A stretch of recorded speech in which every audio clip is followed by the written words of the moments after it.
Secret agent girl, secret agent girl. They all call me Scarheart, 'cause I told them that's my name. Hey guys, Scarheart here. Just giving you a behind the scenes look at my latest movie, Alpha Team and the Machine of Fear. Let's get started.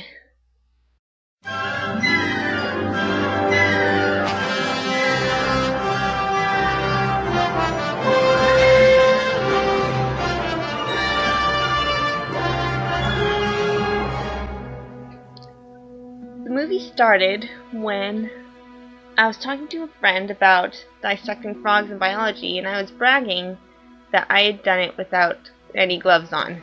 So I was literally down there with my bare hands. And my friend told me that I had been very brave, and a thought struck me. I wasn't being brave, because being brave means that you face your fears even though you're scared.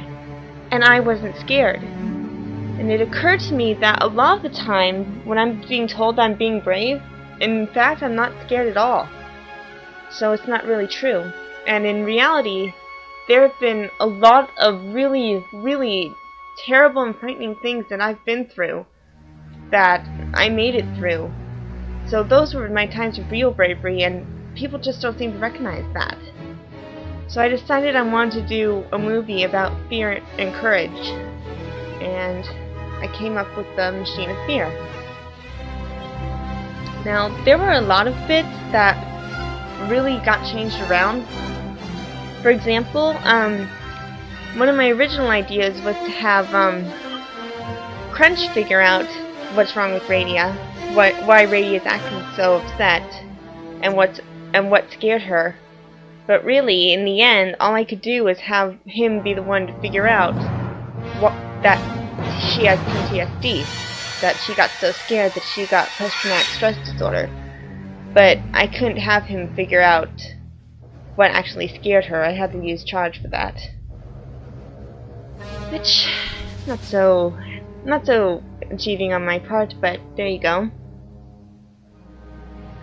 The other thing I was kind of planning was, I didn't intend originally to have Radia faint. I tended to just have her walk in and just be acting strange for a few days. But it occurred to me that there wouldn't really be anything for the agents to go off of, especially if she wasn't talking. Which she really doesn't talk a lot when she first gets there, if you realize that. So I had to come up with some definite proof that something had really frightened her. And I eventually decided to have her faint. I did some research on the after effects of shock and fear, and which Flex reads off the symptoms for that in the newspaper, and I did my best to have that happen to her the second she walked in the base, which turned out in the end to be much better anyway, because of just the whole shock for the rest of the agents. I mean, what are you going to do if the medic faints? The hardest part for this one, though, was probably figuring out which agent feared what.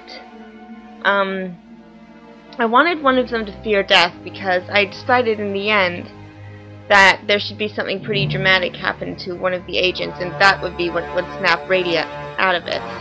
Because, frightened or no, she's still a medic. So I decided to have Cam fear death. Yeah. And then Charge fearing a puppy, which a few people were asking me about that. That was really just supposed to be for comedy. I don't like Charge's personality very much. I always say that if he and I actually met, we'd just clash, because he's completely non-emotional and tough, and I let my emotions be my strength. And so having him afraid of something as simple as dogs just turned out to be a comedy point. I was just kind of making fun of him. And then, but having fire was actually suggested to me for Flex, and I discovered that would actually work because I decided to have Crunch afraid of water, and having the two come together and become steam, that would kind of be a proof point for Radia as well. As for radio-fearing demons, I have a lot of bionicles floating around, and I've never had a chance to use them. So I was kind of messing around with them, and I came up with a creature, and it was like put next to a minifig, and I realized just how huge it was compared to it. So that's where the demon came from. And really, it was hard for me not to reveal beforehand that she was afraid of a demon. But I really wanted it to wait until the very end and really shock everyone by what she was seeing. Because in the end, I think her fear was probably the biggest of all of them. Not just size-wise, but just... it would be the one that would frighten me the most. I guess that's about it. So, keep looking up and get ready for my next movie, Johnny Thunder and the Tomb of Siegfried. Till then, stay strong, do your best, be yourself, and hang on tight. Things are always better in the end. If they aren't better, it's not the end. Later!